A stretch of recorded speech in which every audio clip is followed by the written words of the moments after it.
Ito, mga kabunyog, mga kababayan, ang topic natin ngayon, pag-usapan nga natin ito. Ha?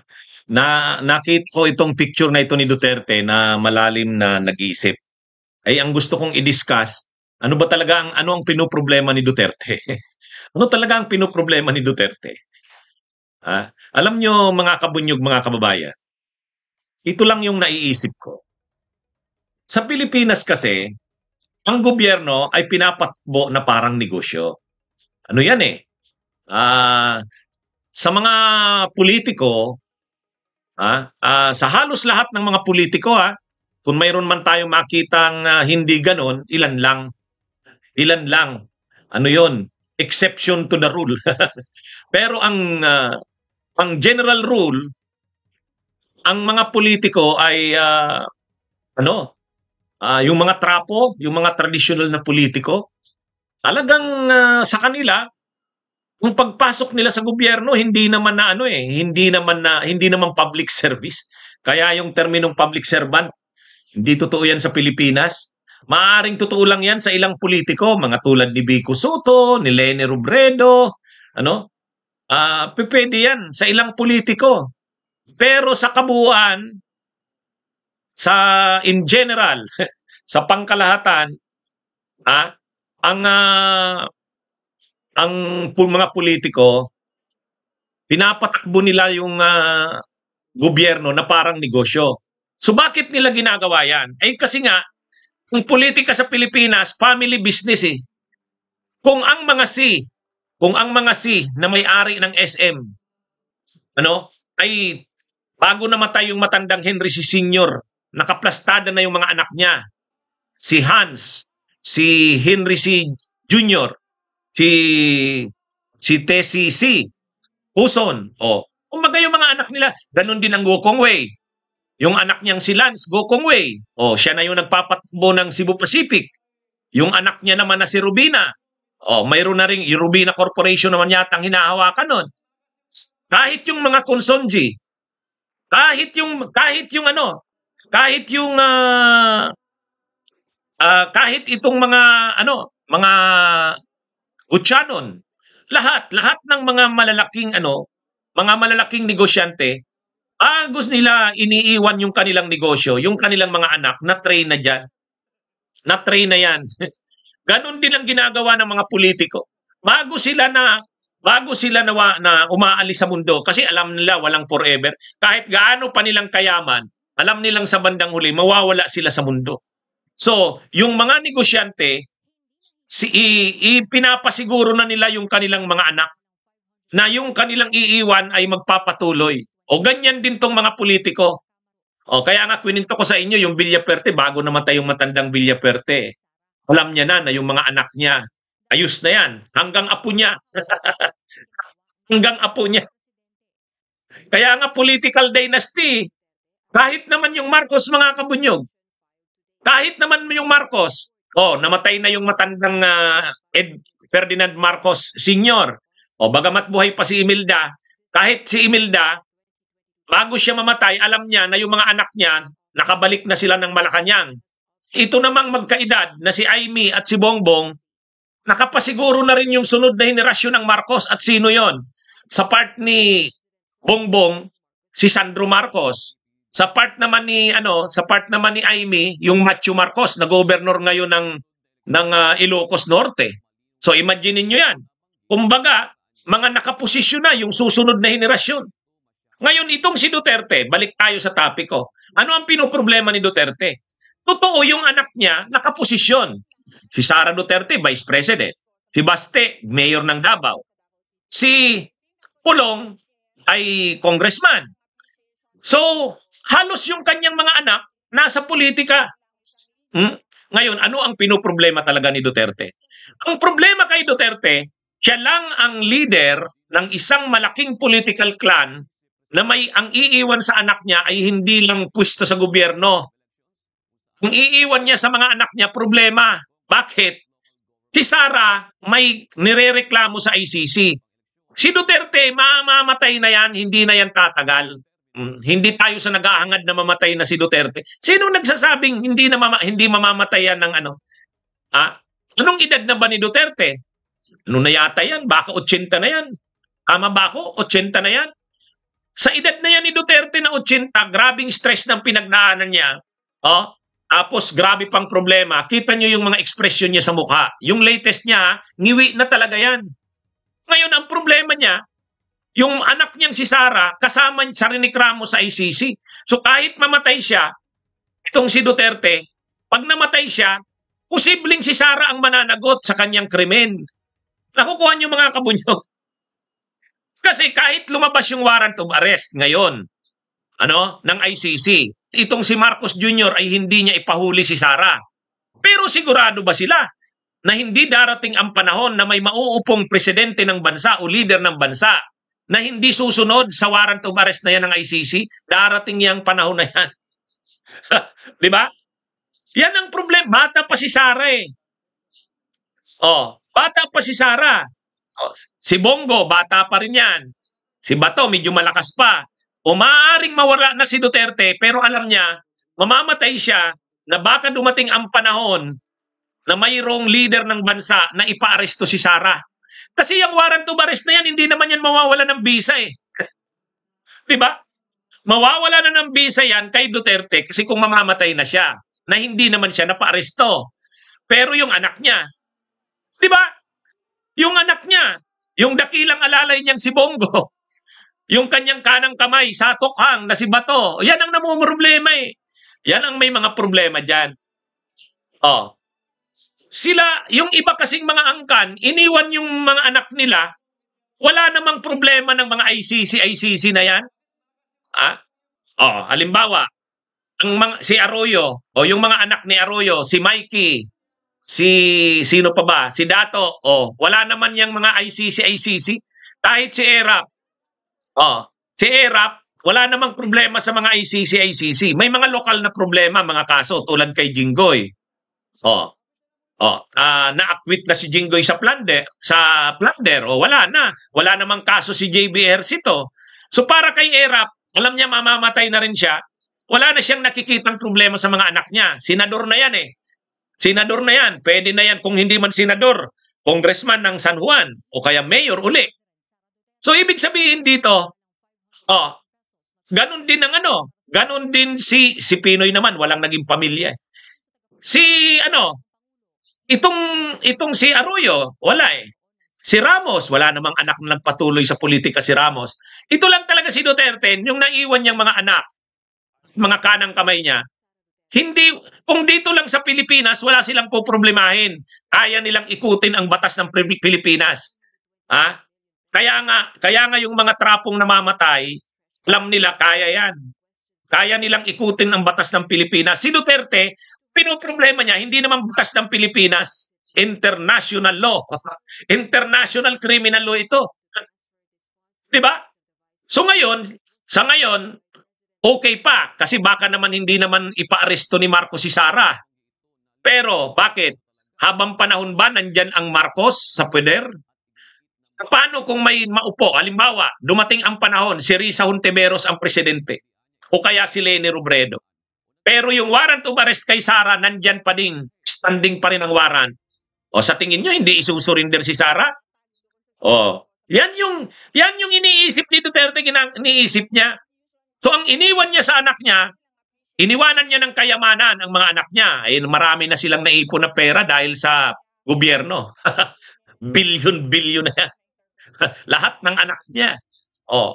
Pangalawa, iniwanan niya sa mga anak niya ang politika. Okay, sa Davao, hindi sila matatalo dyan. Kahit mawala na si Duterte. Pero, iniwan niya rin sa anak niya. Iniwan niya kay Sara ang problema sa ICC. Diba? Iiwan niya kay Sara ang problema sa ICC. Wala. Yung Arroyo, walang ganyang problemang iniwan sa mga anak niya. Si Erap, walang iniwan ng ganyan problema sa anak niya. Pero si Duterte, naiisip niya, siguro naiisip niya, paano na pag wala na ako? Ngayon pa nga lang nabuhay pa siya. Ngayon pa nga lang nabuhay pa siya. Anong ginagawa sa kanila ng mga Marcos? Wala. Nararamdaman nila na hindi nila mapagkakatiwalaan ang mga alyado nila sa politika. O, di ba? Buhay pa siya niyan. Buhay pa siya niyan. Ay lalo na pag namatay siya. Di ba?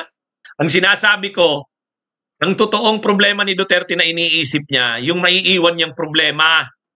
Ah, kasi, kung iniwan niya kila Sara, kila Baste, kila Pulong, bilyon-bilyong yaman yan. Bilyon-bilyong yaman yan. Ano yan eh. Oh. Pangalawa, iniwan niya rin kila Pulong, kila Baste, kila Sara, ang politika ng Davao.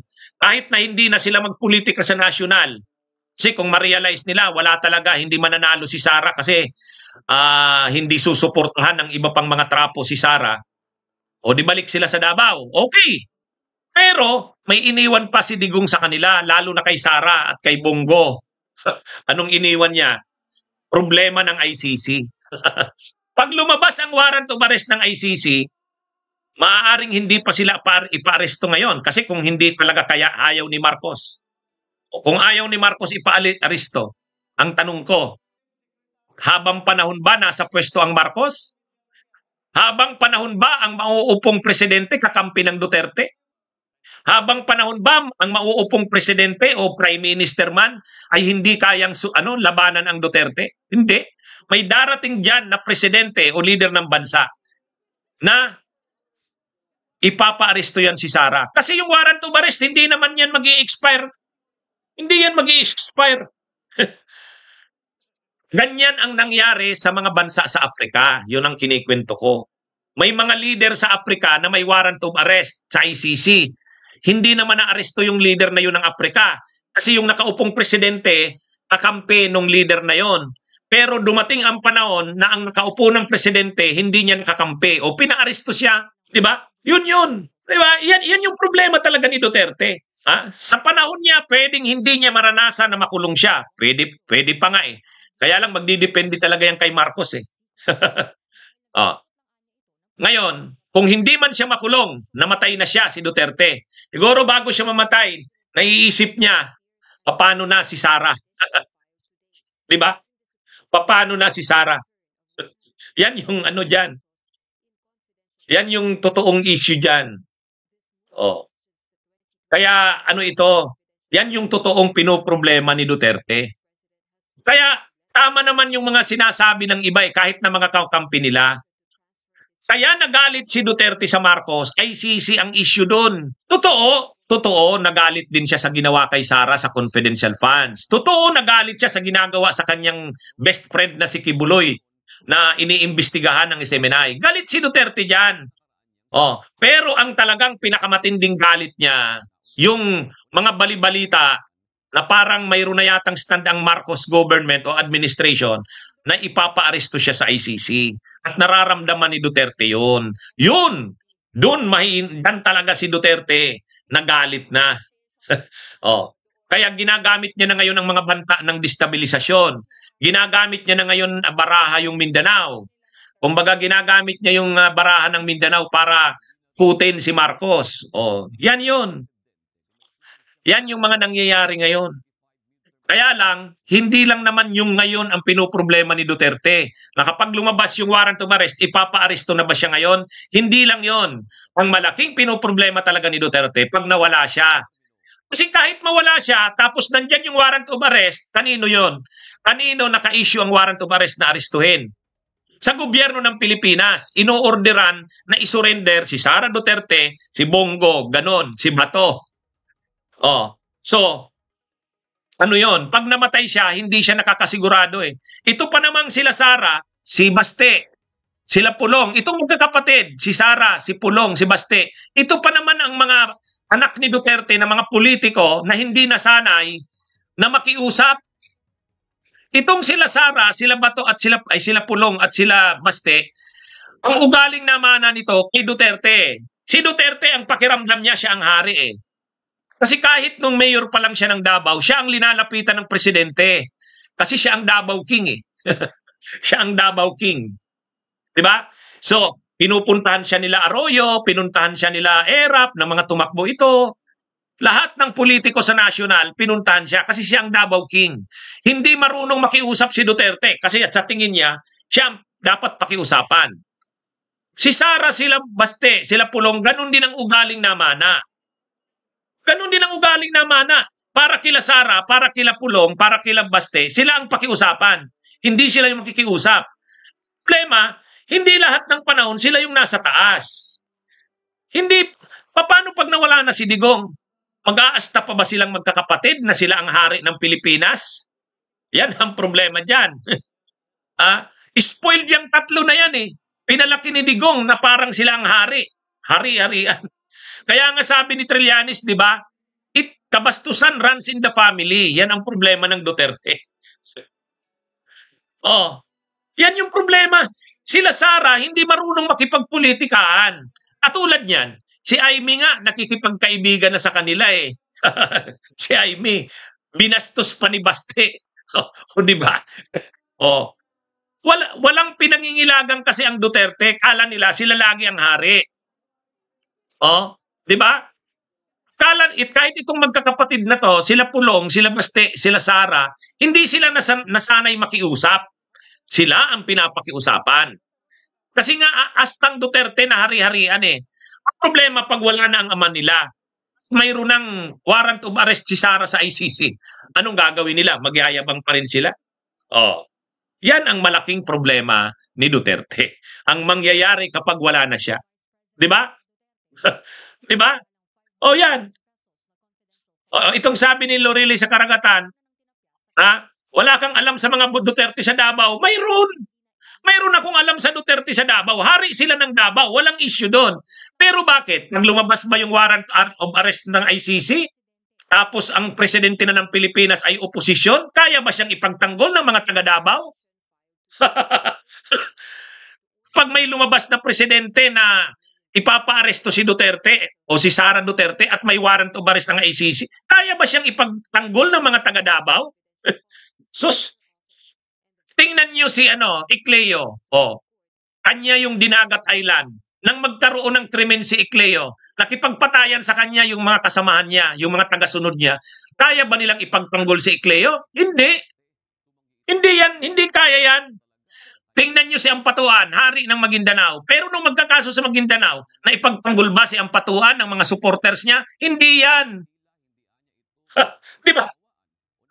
Ang sinasabi natin dito, pag lumabas yung warrant of arrest sa mga kay Digong, kay Sara, kay Bato, kay Bongo, maaaring ngayon kay Marcos, magdalawang isip si Marcos, matakot si Marcos. Pero walang forever sa mundo. Darating ang panahon, may mauupong presidente dyan na kayang labanan ang Duterte.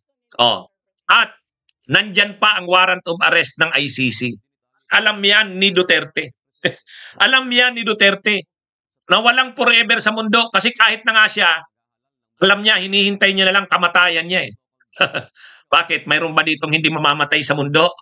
Ang problema nila Sara, nila Pulong at nila Baste, hindi sila nasanay na magkumbaba kasi nasanay silang maging hari-harian. Yan ang problema dyan. Ang problema pag wala na yung ama nila, hindi naman sila habang panahon makapangyarihan sa politika. Pag dumating ang panahon na hindi na sila ganun kalakas ang kapangyarihan sa politika, nandyan pa ang warrant of arrest ng ICC, ang maupong presidente ay oposisyon, patay. Patay. Diba? Yan ang problemang iniisip ni Duterte. Okay? Magandang araw po sa inyong lahat, mga kabunyog, mga kababayan. Mabuhay po tayo. Bunyog, bunyog, halikan na kasama ka. Bunyog, kapag buklod ay may pag-asa. Luzon, Visayas, Mindanao, isa ang pananaw. Sa bagong Pilipinas ang bunyog isisigaw. Bunyog.